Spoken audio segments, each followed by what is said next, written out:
The king of wristwear, always on time, iconic, and definitely crowned. But here's a twist. Rolex wasn't even originally Swiss. It was founded in England by a Bavarian watch enthusiast named Hans Wilsdorf. Talk about international timing. This is the story of the largest watch brand in the world, Rolex. In 1905, Hans Wilsdorf, a 24-year-old Bavarian with the ambition of a startup founder and the perfectionism of your friend who alphabetizes their spice rack, created Wilsdorf and Davis in London. He imported Swiss movements before Swiss made was a flex, quickly establishing its reputation for accuracy. By 1908, he branded it Rolex, simply because it was short, memorable, and easy to pronounce in any language. Legend says he liked how Rolex echoed the sound of a watch winding. Rolex, Rolex. Well, that's a bit of a stretch, but it fit perfectly on a tiny dial, unlike Wilsdorf and Davis, chronometric instruments of distinguished quality, which would have required microscopic engraving. In 1910, Rolex earned the first Swiss certificate of chronometric precision for a wristwatch, essentially the gold medal of accurate ticking. This wasn't just bragging rights, it set a new global standard for wristwatch reliability, something that would come very handy in the next couple of world wars, unfortunately.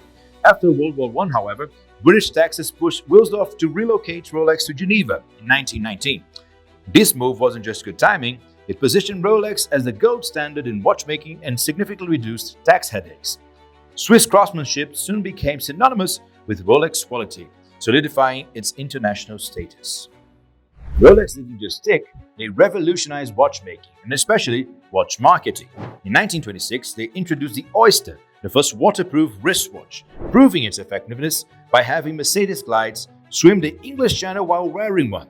Talk about putting your credibility on the line. Literally, she was wearing one around her neck. In 1931, Rolex debuted the Perpetual Rotor, the first automatic winding mechanism, saving wrists everywhere from winding duty because let's face it, life winds us up enough already. In 1953, Rolex reached new heights, climbing Everest with Edmund Hillary and Tenzing Norgay, performing flawlessly in conditions that would make a Yeti complain about the coat. A little unexpected fact. In the 30s, Rolex teamed up with Panerai, that was still a retailer at the time, supplying movements and cases for the Panerai Radiomir, worn by Italian Navy divers. This partnership was like discovering Paul Newman and Sylvester Stallone ran a food truck together somewhere. This radium dial watches glowed brighter than a tourist with a sunburn, although in hindsight, radium wasn't exactly the healthiest choice, being radioactive and whatnot, leading to serious reconsideration of luminous materials in watches. Without Rolex, Panerai might still be underwater. Pun absolutely intended, and I'm not even slightly sorry. So yes, the first Panerai watches were actually Rolex. In the same year, Rolex Explorer reached the summit of Mount Everest, the Rolex Submariner debuted, essential for professional divers and desk divers alike. After all, nothing says I'm prepared for underwater emergencies like wearing a diving watch to your accounting job. In 1955, Rolex released the GMT Master, designed for pilots juggling multiple time zones long before smartphones made the skill obsolete. Rolex didn't just solve problems, they solved problems you didn't even know existed.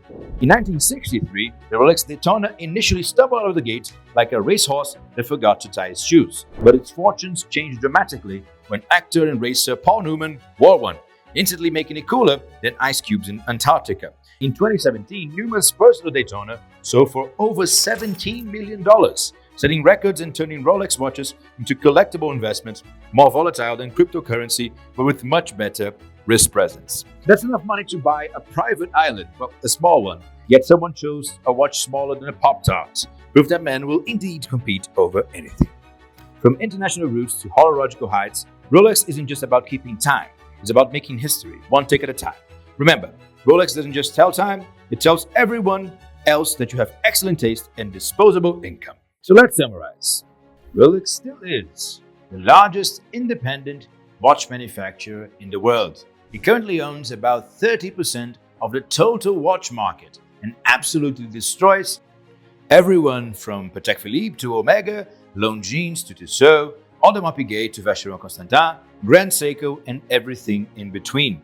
Rolex is the king, and a king for a couple of reasons. A Rolex is a piece of industrial engineering at its finest. It managed to become ubiquitous and at the same time a status symbol, a bit like the iPhone, something that is the majority, but still something that is majorly desirable. So Rolex isn't about just a watch. It became a brand. It became a name that is recognized anywhere from South Africa to South America to the south of France and possibly even to the South Pole. I would wager that if you wore a Rolex and you were anywhere in the world, you could trade it for a flight back to your own home. I guess the polar bears wouldn't take a Rolex, but you get my point. And if you watched anything from this channel before, you may be wondering, where is the section about the quartz crisis? How did Rolex handle it? Well, better than everyone else.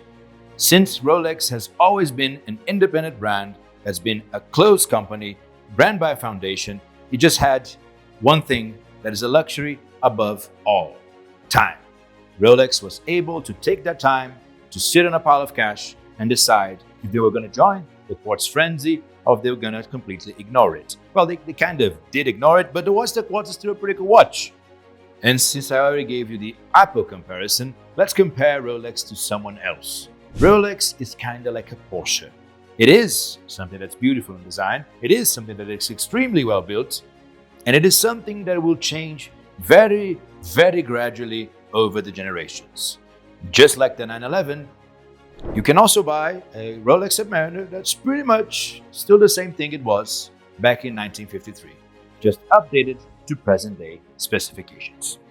Tywin Lannister once said, "Any man that must say, 'I am the king,' is no true king." Well, Rolex does flaunt its crown, but even as an Omega fanboy, I must admit, Rolex is the king of watches.